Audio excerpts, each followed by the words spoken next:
আমাদের মেয়েরাও খুব ভালো খেলে, দেখতেই পারলেন। সো আমরা ভীষণ আশাবাদী, অনেক এক্সাইটেড ছিলাম।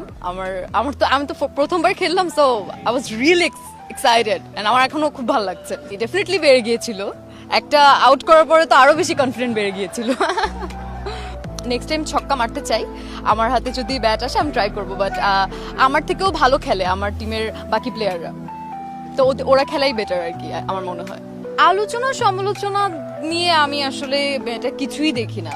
মানুষ সমালোচনা করবে, আলোচনা করবে, এটা ভালো কিছু হলেও করে, খারাপ কিছু হলেও করে। মানুষের মন্তব্য নিয়ে আসলে আমি এটা একদমই মাথা ঘামাই না, একদমই কিছু মনে করি না। আমার কাছে মনে হয় যে নতুনত্ব কিছু হচ্ছে, ভালো, সবাই মজা করছে, এনজয় করছে, কেন না, হোয়াই নট।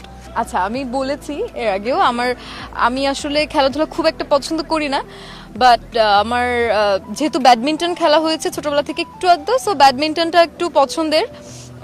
আর এখন মানে এইবার খেলার পরে আমার ক্রিকেট সম্পর্কে অনেক কিছু ধারণা হলো, আমি যেটা একেবারেই জানতাম না, অনেক কিছু এখন জানতে পারলাম।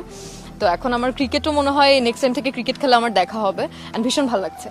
না, আমাদের এখানকার কোচরাই পরামর্শ দিচ্ছে, টিম মেম্বাররা আমাকে পরামর্শ দিচ্ছে, এটাই।